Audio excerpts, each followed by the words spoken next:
గుంటూరులో medical exhibition అండి ఇది మెడ్ఫ్యూజన్ 2026. ఈ ఎగ్జిబిషను మనకి 30 సంవత్సరాల తర్వాత గుంటూరులో ఇప్పుడు జరుగుతుంది. కేవలం ఇది ఫిబ్రవరి 26 దాకా మాత్రమే జరుగుతుందంటండి. మనం లోపలికి ఎంటర్ అవ్వగానే అక్కడ రిజిస్ట్రేషన్ అయితే చేయించుకోవాలి. పర్ హెడ్ వచ్చి తలకి 150 రూపీస్ తీసుకుంటున్నారు. చైల్డ్కి అయితే 1 to 7 years వాటికి అయితే ఏమీ లేదు. 7 years దాటిన కాడ నుంచి చిన్నవాళ్ళకైనా పెద్దవాళ్ళకైనా కానీ 150 రూపీస్తో మన టికెట్ అయితే తీసుకొని అక్కడ ఎంట్రీ పాస్ తీసుకోవాలి. అది క్యూఆర్ కోడ్ లాగిస్తారు. ఆ క్యూఆర్ కోడ్ స్కాన్ చేసుకొని మనం లోపలికి అయితే వెళ్ళాలి. ఆ లోపలికి వెళ్తున్న దారి చూపిస్తాను చూడండి. నేను మెడికల్ కాలేజీలోకి ఇదే ఫస్ట్ టైం నేను లోపలికి వెళ్ళటం. ఇంతవరకు ఎప్పుడు వెళ్ళలేదు. ఈ ఎగ్జిబిషన్ మూలంగా నేను లోపలికి వెళ్తున్నాను. మీకు నేను మ్యాక్సిమం వీలైనంత వాటికి అక్కడ ఉన్న ఫెసిలిటీస్ వాళ్ళు ఏమేమైతే ఎగ్జిబిషన్లో పెట్టారో అవి మొత్తం నేను చూపించడానికి ట్రై చేస్తాను. అక్కడ రివ్యూ కూడా తీసుకుంటాను అవకాశం ఉన్నంత వాటికి. మ్యాక్సిమం ఉన్నంత వాటికి నేను చూపించదలుచుకున్నాను. నాతో పాటు మీరు కూడా చూడండి. ఎవరైతే రాని వాళ్ళకు ఉంటుందో వాళ్ళకి ఇంకా ఇది మన వీడియో ఎక్కువ ఉపయోగపడుతుందని నేను అనుకుంటున్నాను. అలానే నర్సింగ్ వాళ్ళు ఉంటారు కదా, వాళ్ళు కూడా ఈ కొన్ని తెలియని వాటి గురించి తెలుసుకుంటారు. మనకైతే దాని గురించి పెద్దగా తెలియదు. నేను అనేది చూపిస్తున్నాను. అక్కడ వివరంగా వాళ్ళని అక్కడ స్టాల్స్లో ఉంటారు కదా, వాళ్ళని అడిగి నేను కొన్ని అయితే తెలుసుకుంటాను. మీకు వాళ్ళ రూపంలో మీకు కూడా తెలియపరుస్తాను. ఒకసారి మీరు కూడా అలా చూస్తా ముందుకు వెళ్దాం. ఓకే, లోపలికైతే వెళ్ళబోతున్నాం. ఇదే అండి, కొంచెం ముందుకి వచ్చేసాం. ఇవన్నీ వాటి గురించి చూపిస్తున్నారు మనకి, ఎలా పనిచేస్తాయి ఏంటనేది వాటి గురించి వివరంగా రాశారు.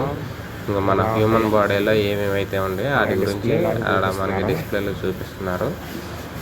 ఓకే, మనం అయితే లోపలికైతే వెళ్ళబోతున్నాం. ఇదే ఎంట్రీ అండి, బయోకెమిస్ట్రీ ఎంట్రీ అది బయోకెమిస్ట్రీ అని చెప్పేసి ఉన్న స్టార్టింగ్లో. అక్కడ నేనైతే వీడియో రూపంలో అయితే అన్నీ చూపించగలుగుతున్నాను, కానీ వివరంగా చెప్పాలంటే మనకి ఎంత నాలెడ్జ్ లేదు దాని గురించి వాస్తవంగా. అందుకే నేనైతే మీకు పూర్తిగా చూపిస్తున్నాను ఎవరు ఏంటి. అది అక్కడ వాళ్ళు డిస్ప్లే ఇచ్చిన ఫొటోస్ మొత్తం అలా చూపిస్తున్నాను చూడండి. ఇంకా అలా మనం ముందుకు వెళ్తూ ఉంటే మీకు ఇక్కడ నుంచి అయితే స్టాల్స్ స్టార్ట్ అవుతాయి. వాళ్ళు ఏమేమి పెట్టారనేది, బాడీ పార్ట్స్ గురించి కానీ అక్కడ ఏమేమి ఇచ్చారనేది వాటి గురించి మనం రివ్యూ అయితే తీసుకోవటం స్టార్ట్ చేద్దామండి. ఎవరో ఒకరిని అడిగి తెలుసుకుందాం. అక్కడ స్టాల్స్లో నుంచుంటారు కదా ఆల్రెడీ నర్సింగ్ చేసిన వాళ్ళు, ఆ నర్సింగ్ చేసిన వాళ్ళని అడిగి మనం ఏ పార్ట్స్ గురించి ఎలా వివరంగా చెప్తారో మనం తెలియని వాటి గురించి తెలుసుకోవటంలో తప్పేం లేదండి. అడిగి మరీ తెలుసుకుందాం. ఓకే, అవి చూపిస్తున్నాను చూడండి అవి ఎలా ఉన్నాయి ఏంటనేది. ఎనర్జీ సోర్స్ అంట, మన ట్యాబ్లెట్స్ కానీ అది కొలెస్ట్రాల్ కానీ అవన్నీ ఎలా వస్తాయి ఏంటనేది. అది డిఎన్ఏ టెస్టు, టీఆర్ఎన్ఏ అంటే. ఇక్కడ నుంచి అయితే మనం స్టార్ట్ చేద్దాం. వాటర్ సాల్బుల్, ఇంకోటి లిపిడ్ సాల్బుల్ అంటాం. వాటర్ సాల్బుల్ హార్మోన్స్ ఏంటంటే రిసెప్టార్ని యూజ్ చేస్తూ సెల్లోకి వెళ్ళి యాక్షన్ చేస్తారు సార్. లిపిడ్ సాల్బుల్ డైరెక్ట్గా సెల్లోకి వెళ్ళి యాక్షన్ చేస్తారు సార్. ఇదంతా ఒక సెల్ సార్. ఇన్సులిన్ అనేది ఒక వాటర్ సాల్బుల్ హార్మోన్ సార్. ఇన్సులిన్ ఏంటి అంటే మన బ్లడ్లో ఉన్న గ్లూకోజ్ గ్లైకోజన్ కింద కన్వర్ట్ చేస్తుంది సార్. ఆ గ్లైకోజన్ మన బాడీలో ఎనర్జీ ప్రొడక్షన్కి హెల్ప్ఫుల్ అవుతుంది సార్. ఒకవేళ కన్వర్షన్ కరెక్ట్గా జరగకపోతే అప్పుడు మనకి డయాబెటీస్ అనేది వస్తాయి. డయాబెటీస్లో 3 టైప్స్ ఉంటాయి సార్. ఒకటి ఏంటి అంటే ఇన్సులినే ప్రొడ్యూస్ అవ్వదు సార్ మనకి, అది చిన్నప్పటి నుంచే వస్తుంది సార్. ఆ ఇన్సులిన్ అనేది మనకి ప్యాంక్రియాస్ నుంచి వస్తుంది సార్. మామూలుగా అయితే ఆ ప్యాంక్రియాస్ వల్ల డ్యామేజ్ అవడం వల్ల ఇన్సులిన్ అనేది ప్రొడ్యూస్ అవ్వకపోతే టైప్ 1 డయాబెటీస్ వస్తుంది సార్. టైప్ 2 డయాబెటీస్ ఏంటి అంటే ఇన్సులిన్ వస్తుంది కానీ పాత్వే కానీ రిసెప్టర్స్ కానీ ఏమైనా డ్యామేజ్ అయితే అప్పుడు టైప్ 2 డయాబెటీస్ అంటాం సార్. టైప్ 3 ఏంటి అంటే ఉమెన్స్ లో ప్రెగ్నెన్సీ టైంలో వస్తుంది సార్. దాని తర్వాత గ్రాడ్యువల్ గా డిక్రీజ్ అయితే వస్తుంది సార్. దాన్ని గస్టేషనల్ డయాబెటీస్ అంటాం సార్. Okay, thank you. సరే, అంటే ఇప్పుడు లిపిడ్ సాల్బుల్ హార్మోన్, స్టెరాయిడ్ హార్మోన్ అంటే వాటర్ సాల్బుల్ హార్మోన్ అంటారు సార్. ఇది వాటర్ సాల్బుల్ ఎలాగో అది lipid సాల్బుల్ hormone sir. Receptor use చేయకుండా డైరెక్ట్ గా సెల్లోకి వెళ్ళి యాక్షన్ చేస్తారు సార్. ఆ కార్టిసోల్ ఏంటి అంటే స్ట్రెస్ హార్మోన్ అంటాం సార్. ఎప్పుడైతే మనం స్ట్రెస్ ఎక్కువగా తీసుకుంటామో అయితే అది ఎక్కువగా ప్రొడ్యూస్ అవుతుంది, లేకపోతే తక్కువగా ప్రొడ్యూస్ అవుతుంది సార్. ఎక్కువగా ప్రొడ్యూస్ అయితే కుషింగ్ సిండ్రోమ్ అంటాం సార్. అందులో ఏంటి అంటే మన బాడీలో ఫ్యాట్ డిపాజిషన్స్ ఎక్కువైపోయి ఒబిసిటీ పెరిగి బ్లడ్ లో కొలెస్ట్రాల్ పెరిగి కార్డియాక్ అరెస్ట్ వచ్చే ఛాన్సెస్ కూడా ఉంటాయి సార్. ఎడిషన్స్ డిసీజ్ ఏంటి అంటే లెస్ కార్టిసాల్ సెక్రేషన్, అంటే స్ట్రెస్ ఎక్కువ తీసుకున్నప్పుడు కార్టిసాల్ అనేది తక్కువగా ఉత్పత్తి అయింది అనుకుంటుంది, అప్పుడు ఎడిషన్స్ డిసీజ్ అనేది వస్తుంది సార్. అది ఏంటి అంటే మనకి నాసియా, డయేరియా, ఇర్రెగ్యులర్ ఫీవర్ రావడం కానీ, లో బీపీ లెవెల్స్, లో షుగర్ లెవెల్స్, అలాగా అంటే నిద్ర కరెక్ట్ గా పట్టకపోవడం కానీ ఇవన్నీ జరుగుతాయి సార్. సో అందులో స్ట్రెస్ తీసుకోకూడదు అంటారు సార్ ఈ సిమ్టమ్స్.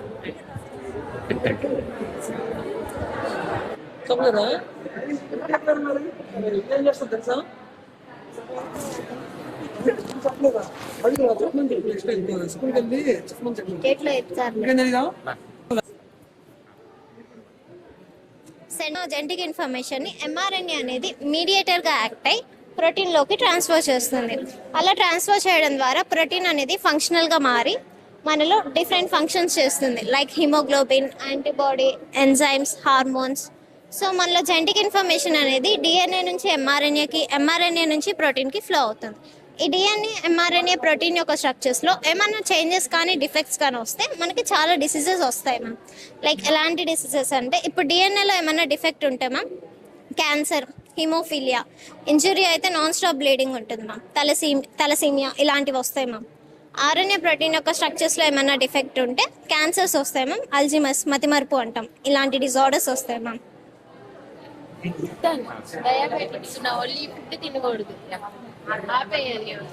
థైరాయిడ్స్ ఉన్న డిసీజ్ ఉన్న వాళ్ళు ఈ ఫుడ్ తినకూడదు. కిడ్నీ డిసీజెస్ తినకూడదు. మెడికల్ ఎక్స్పో చూడటానికి అయితే జలం చాలా మంది వచ్చారండి. ఇవాళ సండే కదా, ఎక్కువ మంది ఉన్నారు. దీనికి ఎంట్రీ పాస్ రూపంలో 150 రూపీస్ ఛార్జ్ చేస్తున్నారు. చూడండి, అన్నీ చూపిస్తున్నాను. మ్యాక్సిమం అన్నీ చూపించడానికి నేను ట్రై చేస్తాను. ఈ ఫుడ్కి సంబంధించినవి ఏంటండి, ఇవి ఏమి తాగకూడదు, ఏం తాగకూడదు, ఏమేమి తినాలి అనే వాటి గురించి మనకి డిస్ప్లేలో అయితే పెట్టారు. వైరల్ ఇన్ఫెక్షన్స్, జెనెటిక్ డిసీజ్ ఏమన్నా ఎర్లీగా ఫైండ్ అవుట్ చేయడానికి వాడతారు. ఇది కోవిడ్-19 అప్పుడు కూడా ఈ టెస్ట్ చేసేవారు సార్. మనకి డిసీజెస్ ఉన్నప్పుడు ఎర్లీగా ఫైండ్ అవుట్ చేయడానికి ఇది వాడతారు. బ్లడ్ శాంపిల్ తీసుకుని సెల్ లోపల ఉన్న డిఎన్ఏని ఆ టెస్ట్ ట్యూబ్లో తీసుకుంటారు. ఆ టెస్ట్ ట్యూబ్ని థర్మోసైక్లర్ అనే మిషన్లో పెడతారు. అందులో జరిగే ప్రాసెస్ ఇదంతా సార్. మనకి ఒక కాపీ ఆఫ్ డిఎన్ఏ నుంచి 2 కాపీస్ వస్తాయి. సో సైకిల్ రిపీట్ అవుతాయి 30 సైకిల్స్ దాకా. 1 బిలియన్ కాపీస్ వస్తాయి. మల్టిపుల్ కాపీస్ రావడం వల్ల చిన్న వైరస్ పార్టికల్ని ఈజీగా డిటెక్ట్ అవుతుంది సార్.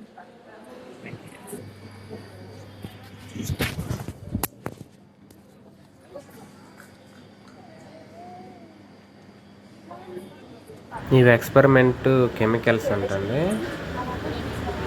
అలా ఫస్ట్ ఏదైనా ఎక్స్పెరిమెంట్లో రూపంలో అలా అన్ని మెడిసిన్స్ తయారు చేయడంకో దేనికో వాడతారు. కలర్స్ యాడ్ చేస్తే paste of form no use but just fun కోసం. అదే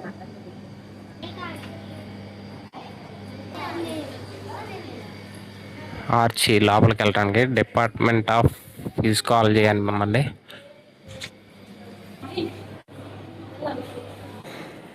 మెడిఫ్యూషన్ 2026 గుంటూరు మెడికల్ కాలేజ్ ఫిజికాలజీ పియానాలజీ.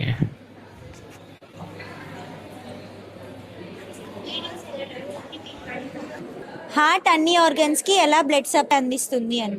హార్ట్లో left side pure blood flow అవుతుంది, right side impure blood flow అవుతుంది. ఎప్పుడైతే హార్ట్ కాంట్రాక్ట్ అవుతుందో హార్ట్ ఈ ప్యూర్ బ్లడ్ని అన్ని ఆర్గన్స్కి సప్లై చేస్తుంది. ఈ ఆర్గన్స్ ప్యూర్ బ్లడ్లో ఉన్న ఆక్సిజన్ యూజ్ చేసుకొని ఇంప్యూర్ బ్లడ్ని మళ్ళీ హార్ట్కి పంప్ చేస్తాయి రైట్ సైడ్కి. ఇది ఇంప్యూర్ బ్లడ్ కదా, మళ్ళీ ప్యూర్ బ్లడ్గా మారడం కోసం హార్ట్ ఇంప్యూర్ బ్లడ్ని లంగ్స్కి పంప్ చేస్తుంది. లంగ్స్లో రెస్పిరేషన్ జరుగుతుంది కదా, అప్పుడు ఈ ఇంప్యూర్ బ్లడ్లో ఆక్సిజన్ మిక్స్ అయ్యి మళ్ళీ ప్యూర్ బ్లడ్ ఫామ్ అవుతుంది. ఆ ప్యూర్ బ్లడ్ మళ్ళీ లెఫ్ట్ సైడ్ ఆఫ్ హార్ట్కి వస్తుంది. మళ్ళీ ఇక్కడ నుంచి అన్ని బాడీ పార్ట్స్, ఇలా మన బాడీలో బ్లడ్ సర్క్యులేట్ అవుతూ ఉంటుంది. కొన్ని పార్ట్ల గురించి అయితే జస్ట్ ఓన్లీ చూపిస్తున్నాను, ఎక్స్ప్లెనేషన్కి ఇవ్వడానికి ఎవరు లేరు. చూద్దాం, వీలైనంత వాటికి నేనైతే ఎక్స్ప్లెనేషన్ ఇవ్వటం కోసం ట్రై చేస్తాను. సో మనగానే ఏం గుర్తొచ్చిద్ది అంటే ఇన్హలేషన్, ఎక్సలేషన్ అనేది గుర్తొచ్చిద్ది. అంటే ఇన్హలేషన్ అంటే మన లంగ్స్ ఇలా ఇన్హలేషన్ చేసినప్పుడు లంగ్స్ ఎక్స్పాండ్ అవుతాయి, రిలీజ్ చేసినప్పుడు రిలాక్స్ మూడ్లోకి వస్తాయి. ఇప్పుడు మనము నోస్ నుంచి బ్రీత్ తీసుకొని వాయిస్ బాక్స్కి వచ్చింది, వాయిస్ బాక్స్ నుంచి ట్రాకియా నుంచి ఆల్విలే దగ్గర బ్లడ్ వెజల్ అటాచ్ అవడం వల్ల గ్యాస్ ఎక్స్చేంజ్ అనేది జరిగింది. గ్యాస్ ఎక్స్చేంజ్ జరగడం వల్ల O2 అనేది బ్లడ్ వెజల్లో కలిసి CO2 అనేది బ్రీత్ అవుట్ చేస్తాం. అక్కడ లంగ్స్ నుంచి హార్ట్కి వెళ్ళిద్ది, హార్ట్ నుంచి ఆల్ బాడీ పార్ట్స్ అనేది వెళ్తుంది బ్లడ్. దీన్ని స్టూడెంట్స్ పారామీటర్ అంటారు. స్టూడెంట్స్ పారామీటర్ ఎందుకు యూజ్ చేస్తారంటే మన వైటల్ కెపాసిటీ మెజర్ చేసుకునేదానికి యూజ్ చేస్తారు. మన వైటల్ కెపాసిటీ ఎంత ఉండాలంటే 3.2 to 4.8 లీటర్స్లో ఉండాలి. ఇది రెస్పిరోమీటర్ ఎందుకు యూజ్ చేస్తారంటే లంగ్ కెపాసిటీని ఇంక్రీజ్ చేసుకుని యూజ్ చేస్తారు. లైక్ ఇది ఎక్కువ ఎక్కడ చూడొచ్చు అంటే హార్ట్ ఆపరేషన్ చేసుకున్న వాళ్ళకి లంగ్ అనేది చాలా వీక్గా ఉండేది. సో వాళ్ళు ఎక్కువ యూజ్ చేయడం వల్ల వాళ్ళ లంగ్ కెపాసిటీ అనేది ఇంక్రీజ్ అవుతుంది. ఇది పీక్ ఫ్లో మీటర్ అంటారు, ఆస్తమా పేషెంట్కి యూజ్ చేస్తారు. ఇది కంప్యూటర్ పైరోమీటర్. ఓల్డెన్ డేస్లో ఏం చేసేవాళ్ళంటే రెస్పిరేటరీ సిస్టమ్ గురించి చెప్పడానికి అక్యుమెంట్ యూజ్ చేసేవాళ్ళు. అక్యుమెంట్ ఓల్డ్ అయిపోయింది కాబట్టి ఇప్పుడు టెక్నాలజీ డెవలప్ అవడం వల్ల కంప్యూటర్ పైరోమీటర్ అని యూజ్ చేస్తారు. ఇప్పుడు దీనివల్ల ఏం తెలుస్తుంది అంటే పర్టికులర్ డిసీజెస్ ఉన్నా మనకి తెలిసిద్ది. Thank you.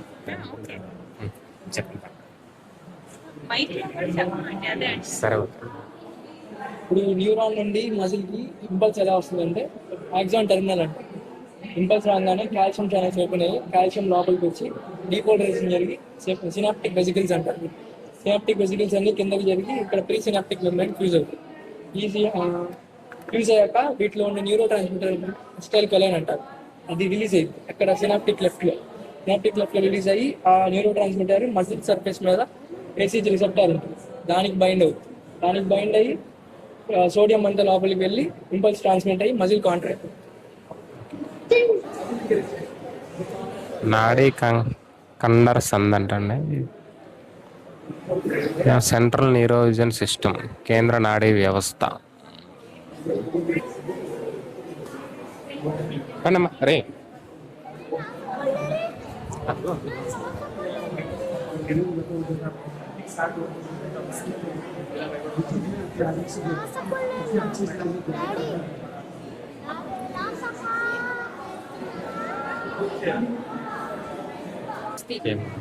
బాడీలో థైరాయిడ్ హార్మోన్స్ ఇలా కూడా వీడియోస్ అంటే తీజ్ అవుతాయి అని చెప్పి ఫస్ట్ బ్రెయిన్ లో హైపోథాలమస్ అనే పార్ట్ ఉంటుంది. అదే TRH హార్మోన్. TRH అంటే థైరోట్రోపిన్ రిలీజింగ్ హార్మోన్ ని రిలీజ్ చేస్తుంది.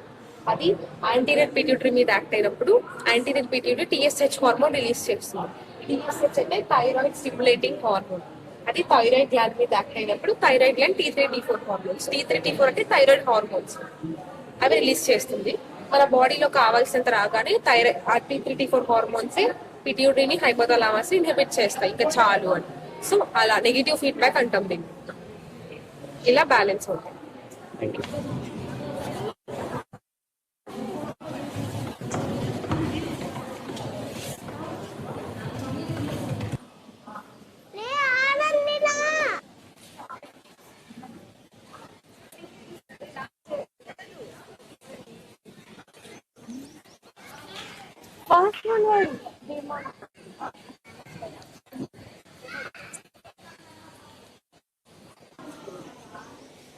మస్కిటోస్కి సంబంధించిందండి. ఓకే.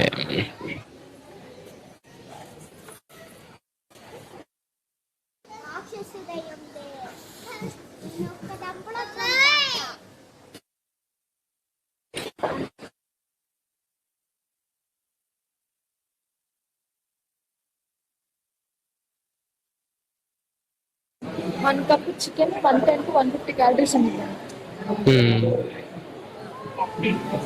మనం తినే ఫుడ్ ఏది ఎన్ని క్యాలరీస్ శక్తి వస్తుంది అనేది వీటిలో ఉంది.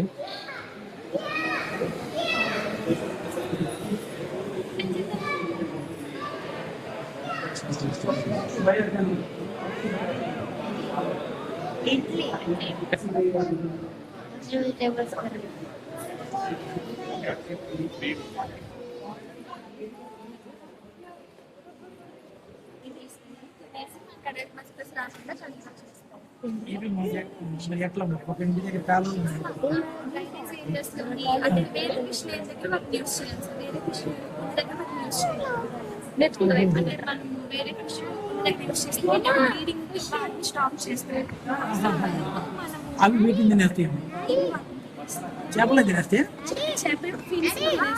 చాలా అగ్రెసివ్ గా ఉంటాయి. మనం జాగ్రత్తగా కొన్ని డ్రైనేజ్ ఏరియాస్ లోని వెల్స్ లోని పాండ్స్ లోని యూజ్ చేయాలి. ఇది వన్ ఆఫ్ ద మెజర్ మాత్రం. అంటే మొత్తం కంట్రోల్ కాదు, స్ట్రెస్ బాగా కంట్రోల్ చేయాలంటే అంటే మెయిన్ అవి రిమూవ్ చేయాలి. ఓకే. డస్ట్ తినిద్ది కదా అక్క, డస్ట్ తినిద్ది. ఇది గ్యాంబోసియా ఫిష్. ఈ ఫిష్ అనేది మస్కిటో లార్వాని ఈ ఫిష్ అనేది మస్కిటో లార్వాని మనకి తినేసి ఈ సైకిల్ని బ్రేక్ చేస్తుంది. బ్రేక్ చేయడం వల్ల మనకు అడల్ట్ మస్కిటోస్ రావు. సో ఇది ఏంటంటే ఇది 100% సొల్యూషన్ కాదు, only one of the measure మాత్రమే. అంటే ఇప్పుడు మన డ్రైనేజ్ ఏరియాస్లోని, వెల్స్లోని, పాండ్స్లో, వేరే క్రియేచర్స్ లేని దగ్గర వీటిని యూస్ చేస్తే మన మస్కిటోస్ని ఎఫెక్టివ్గా కంట్రోల్ చేయొచ్చు. ఇంకా మెయిన్ మనం ఏంటంటే ఇలాంటి బ్రీడింగ్ సైట్స్ని ఎలిమినేట్ చేయాలి, ఈ మస్కిటో బ్రీడింగ్ సైట్స్ అన్నీ కూడా.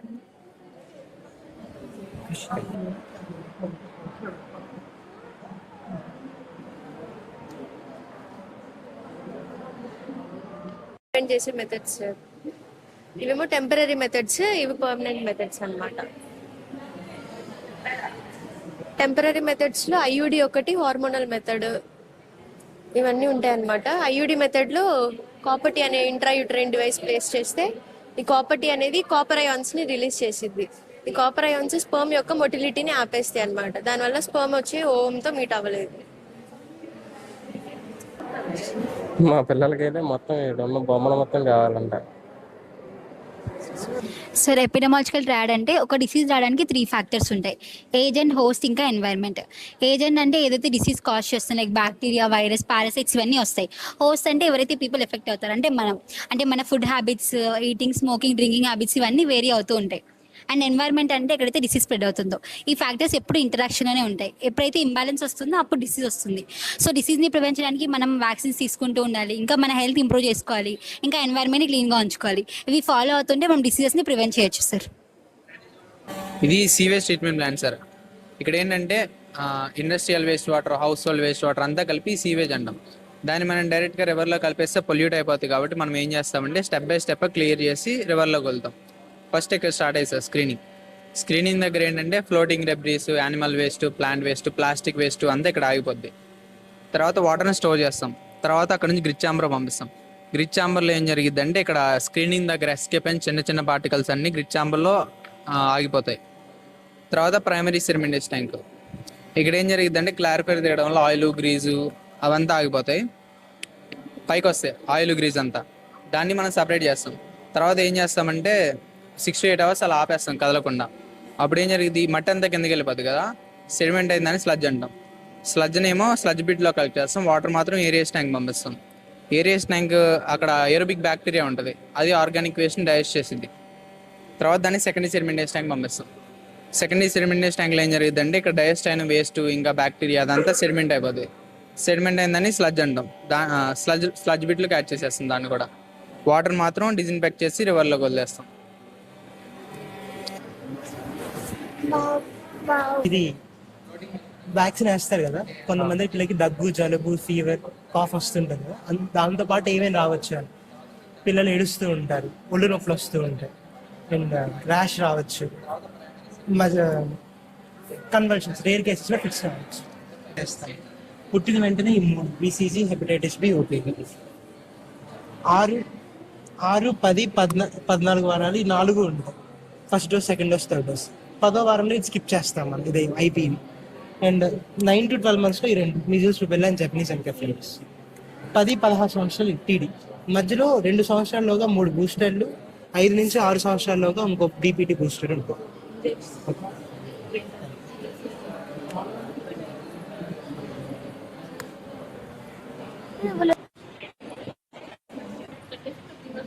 నాలుగు ఛాంబర్స్ ఉంటాయి సార్. మన హార్ట్లో మనకు 4 ఛాంబర్స్ ఉంటాయి సార్. 2 ఏట్రియా, 2 వెంట్రికల్స్ అంటారు. మనకు ఒకటి ఇక్కడ మనకి రైట్ ఏట్రియా అని ఉంటుంది సార్. ఇది ఓపెన్ అయిపోయింది. దీనిలోకి సుపీరియర్, ఇదిగోండి ఇది చూసారా, ఇది రైట్ ఏట్రియా మనకు. దానిలోకి సుపీరియర్ వేనాకేవో, ఇన్ఫీరియర్ వేనాకేవో ఓపెన్ అవుతాయి. ఇక్కడ మీరు చూడొచ్చు, ఇది ఓపెన్ అయ్యి ఉంది. ఇక్కడ ఇదంతా రైట్ ఏట్రియా. రైట్ ఏట్రియా నుంచి రైట్ వెంట్రికల్కి వచ్చింది. బ్లడ్ ఇక్కడ నుంచి ఇక్కడికి వచ్చింది రైట్ వెంట్రికల్. రైట్ వెంట్రికల్ నుంచి మనకు పల్మనరీ ఆర్టరీస్ ద్వారా మొత్తం లంగ్స్కి వెళ్ళింది. పల్మనరీ లంగ్స్ దగ్గర డిఆక్సిజనేటెడ్ బ్లడ్ ఆక్సిజనేషన్ జరిగి మళ్ళీ మనకు పల్మనరీ వెయిన్స్ ద్వారా వెనక్కి తిప్పి ఇక్కడ ఇదిగోండి, ఇవి చూస్తున్నారా, ఈ హోల్స్, అవి పల్మనరీ వెయిన్స్ అంటారు. వాటి ద్వారా లెఫ్ట్ ఏట్రియాలోకి వచ్చింది. లెఫ్ట్ ఏట్రియా నుంచి లెఫ్ట్ వెంట్రికల్ నుంచి మనకు అయోటా అంటారు దీన్ని. అయోటా నుంచి మనం మొత్తం బాడీకి సప్లై చేసేది. ఇది హార్ట్ లైఫ్ హార్ట్ లంగ్ చేయాల్సిన పని మొత్తం ఇది చేస్తుంది. ఇది ఓపెన్ హార్ట్ సర్జరీస్ అప్పుడు మనం వాడతాం. అంటే హార్ట్ని టెంపరీగా ఆపేసి 20 minutes 30 minutes దాకా ఆపేసి చేయాల్సిన పని మొత్తం ఇది చేస్తుంది. అంటే మన బాడీకి బ్లడ్ కావాల్సిన టైంలో ఇది చేస్తుంది. పంపు చేస్తుంది.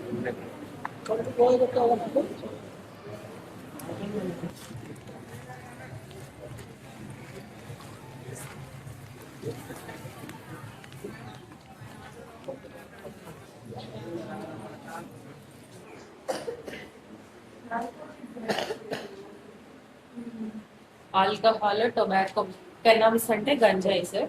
ఇంకా ఒఫియాయిడ్ అంటే మనం జనరల్లీ మూవీస్ లో చూస్తుంటాం కదా సార్, ఇక్కడ చేతి మీద వేసుకొని అలా drugs.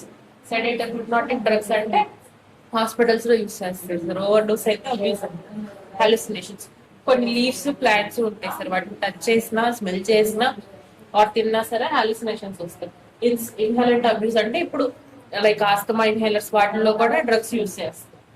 Caffeine abuse, coffee tea, extra coffee టీలు తాగడం వల్ల కూడా బ్రెయిన్ లో హైపోథాలమస్ అనే పార్ట్ డ్యామేజ్ అయ్యచ్చు. ప్రిస్క్రిప్షన్ డ్రగ్ అబ్యూస్ అంటే మనం స్లీపింగ్ పిల్స్ ఇలాంటివి చూస్తుంటాం కదా సార్, సూసైడ్ కేసెస్.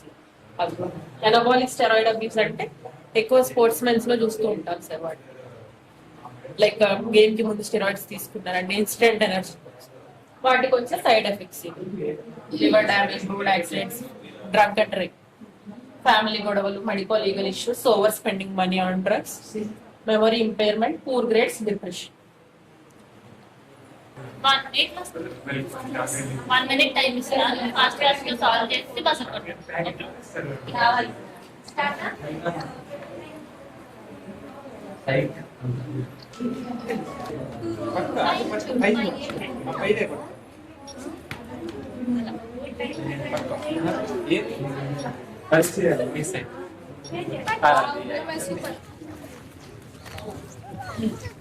మెడికల్ కాలేజీలోకి నేను రావడం ఫస్ట్ టైం అండి. చూద్దాం, మ్యాక్సిమం మీకు వీలైనంత వాటికి నేను చూపించడానికి ట్రై చేస్తా. యాక్సిడెంట్ అయితే ఎలా ఉండిద్ది అనేది ఇక్కడ బొమ్మ రూపంలో చూపిస్తున్నారు.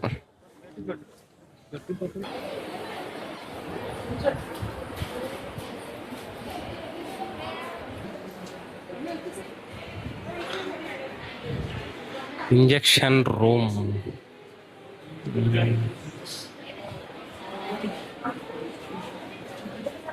ఆపరేషన్ థియేటర్లో ఎలా ఉండేదో మనకు బొమ్మల రూపంలో చూపిస్తున్నారు ఇక్కడ.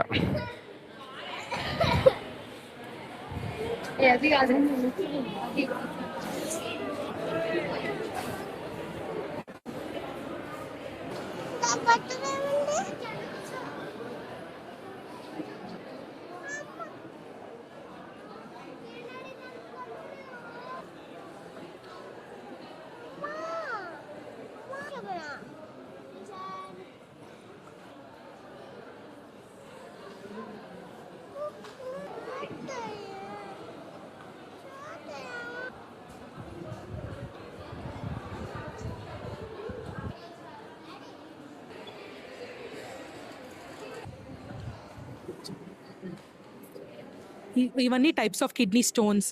స్టోన్స్ అనే ఫామ్ అవడానికి మెయిన్ రీజన్ వచ్చి ఎక్కువ వాటర్ తాగకపోవడం, ఎక్కువ జంక్ ఫుడ్, చాక్లెట్స్ అలాంటివి తినడం, ఎక్కువ నాన్ వెజ్, ఎక్కువ సాల్ట్ ఫుడ్ తిన్నా స్టోన్స్ ఫామ్ అవుతాయి సార్. ఫామ్ అవ్వకుండా ప్రివెంట్ చేయాలంటే ఈ ఫుడ్స్ అనేవి లిమిట్లో తింటూ వాటర్ బాగా తాగి, వాటర్ తాగినప్పుడు మళ్ళీ యూరిన్ అనేది ఎక్కువ ఆపుకోకుండా ఉంటే ప్రివెంట్ చేయొచ్చు సార్ స్టోన్స్ని.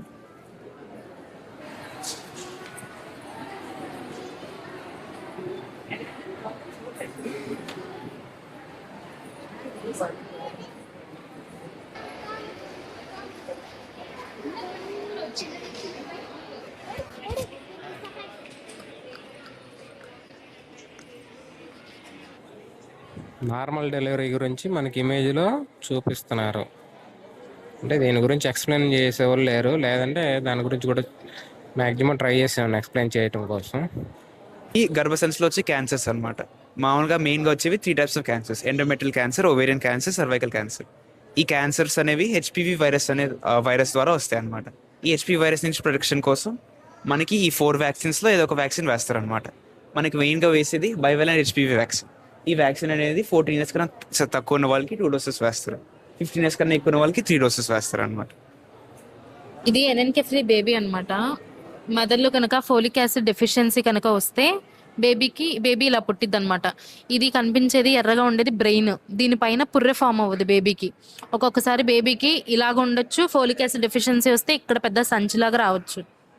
ఒకవేళ ఈ బేబీ కనుక నెలలు నిండేదాకా ఉన్నా కూడా పుట్టిన 5 నిమిషాల్లోనే చనిపోయే అవకాశం ఉంటుంది. అందుకని వెంటనే ఎంత త్వరగా వీలైతే తెలిసిన వెంటనే అబార్షన్ చేసేస్తాం. కమల పిల్లలు ఉంటారు కదా, ఇదొక మాయ, ఇదొక మాయ. ఇటువైపు ఒక కమల పిల్లలు ఉంటారు, ఇటువైపు ఒక కమల పిల్లలు ఉంటారు. ఇది బొడ్డు తాడు, ఇటువైపు ఉండేది ఇంకొక బొడ్డు తాడు. అది ఐడెంటికల్ ట్విన్సా కాదా అనేది బేబీస్ పుట్టిన తర్వాత ట్విన్స్ కూడా ఒకే మాయలో ఉండొచ్చు.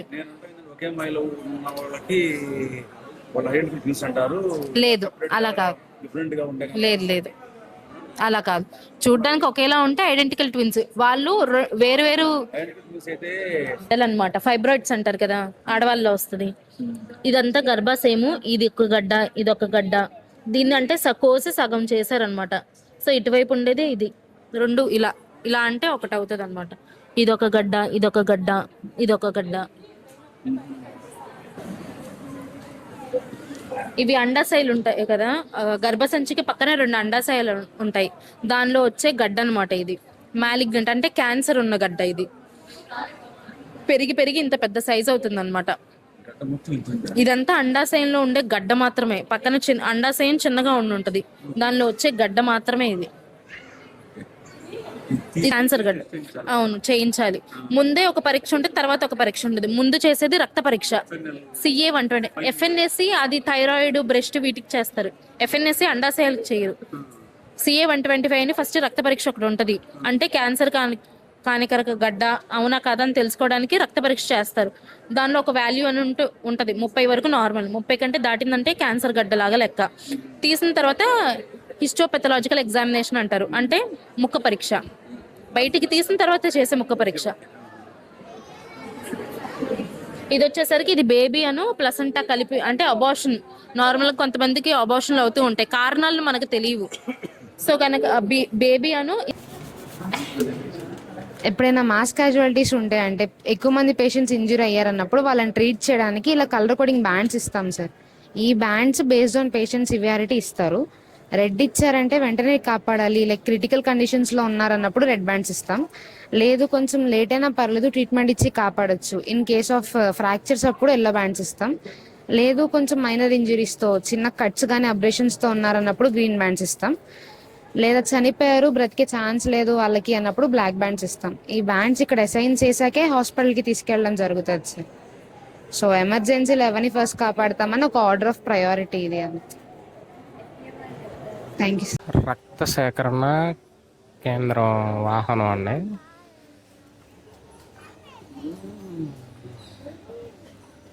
బ్లడ్ సేకరిస్తారనుకుంటా, అంటే ఇలా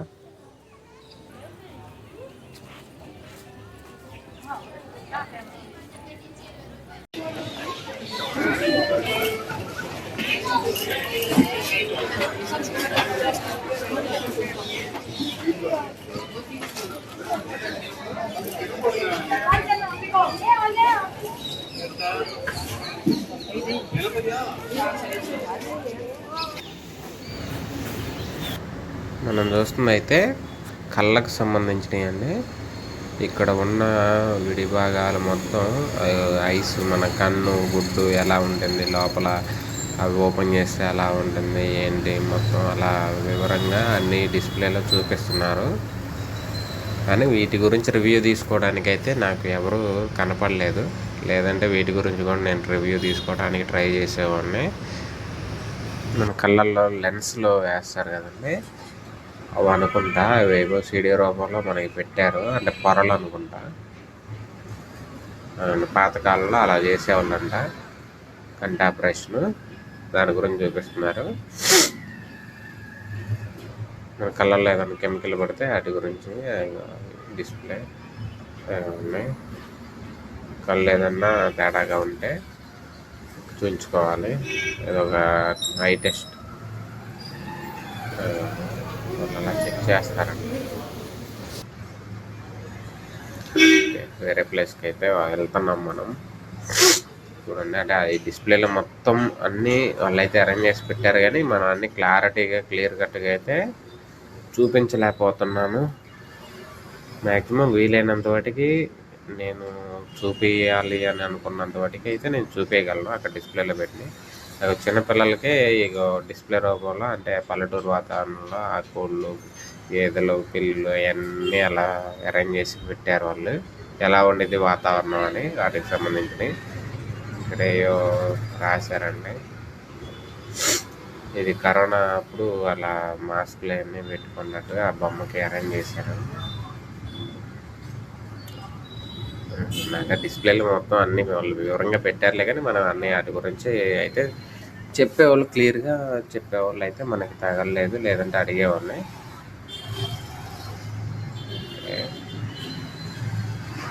మన వేస్ట్ మేనేజ్మెంట్ అంటే ఇవన్నీ మన బాడీలో ఆర్గాన్స్ ఇవన్నీ అన్నీ ఉన్నాయిలే, కానీ అన్ని పార్ట్స్ ఎలా ఉంటాయి ఏంటి అనేది అవన్నీ అయితే పెట్టారు వాళ్ళు అక్కడ.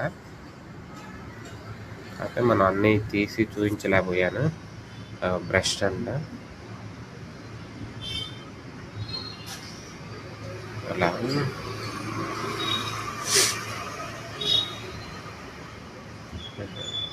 అన్నీ చాలా రకాలు ఉన్నాయండి.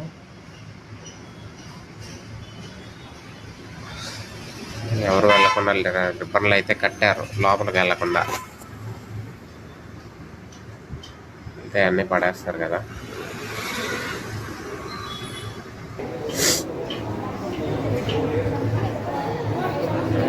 పార్ట్స్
అది యాక్సిడెంట్ కేసులో పడిపోయినప్పుడు బ్లడ్ ఫ్లోట్ అయింది.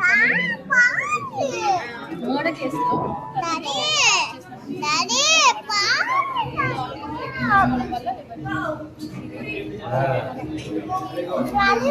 ఇదిగో స్నేక్, ఇదిగో స్నేక్ స్నేక్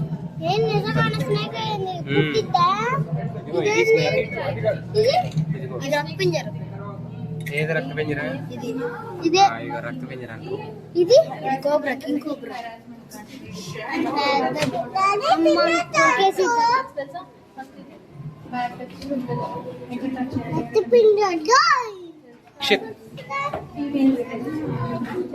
ఏ పట్టుకోకూడదు.